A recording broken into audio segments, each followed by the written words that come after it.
माळशिरस तालुक्याचे आमदार उत्तमराव जानकर हे गेल्या 2 महिन्यापासून किंवा निवडून आल्यापासून अगदी पिसाळल्यासारखं भाषा वापरत आहेत। एक वेळेस ते ईएम घोटाळा आहे म्हणून कांगावा करतात, काही वेळेस निधी मिळाला नाही म्हणून कलेक्टरची दारं मोडतो, मुख्यमंत्र्यालाच कोंडतो, शिवोचा दरवाजा शिवोलाच कोंडतो, अशा प्रकारची असभ्य भाषा ते वापरत आहेत।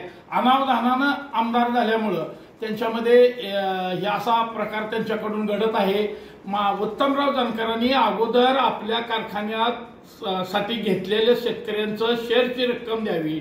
अनेक वाहन ऊस घातलेले वाहिलेले वाहनधारक हे देशोधडीला लागलेले आहेत, शेतकऱ्यांच्या ऊसाची बिलं राहिलेली आहेत आणि एवढं असून सुद्धा आपण कारखाना विकून त्याच्यावरती मलिदा खाऊन आपला प्रपंच चालवला, मोठा एक बंगला बांधला आणि माळशिरस तालुक्यामध्ये लढा गेल्या 50 वर्षापासून बहुजनांच्या पोरांनी उभा केलेला लढा आपल्या आमदारकीसाठी धुळीला मिळवलेला आहे।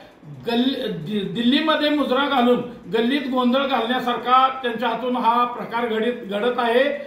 उत्तमराव जानकर हे फक्त फुकारे आहेत, त्यांच्या हातातली माईक आणि बटन हे मोहिते पाटील आहेत, हे आता सगळ्या जनतेनं ओळखलेलं आहे। उद्याच्या निवडणुकीमध्ये आपलं काहीच दिसणार नाही म्हणून हे केविलवाना त्यांचा प्रयत्न आहे आणि ते बेछूट असे कोणावर काहीही आरोप करत आहेत। जनता आता हुशार झालेली आहे।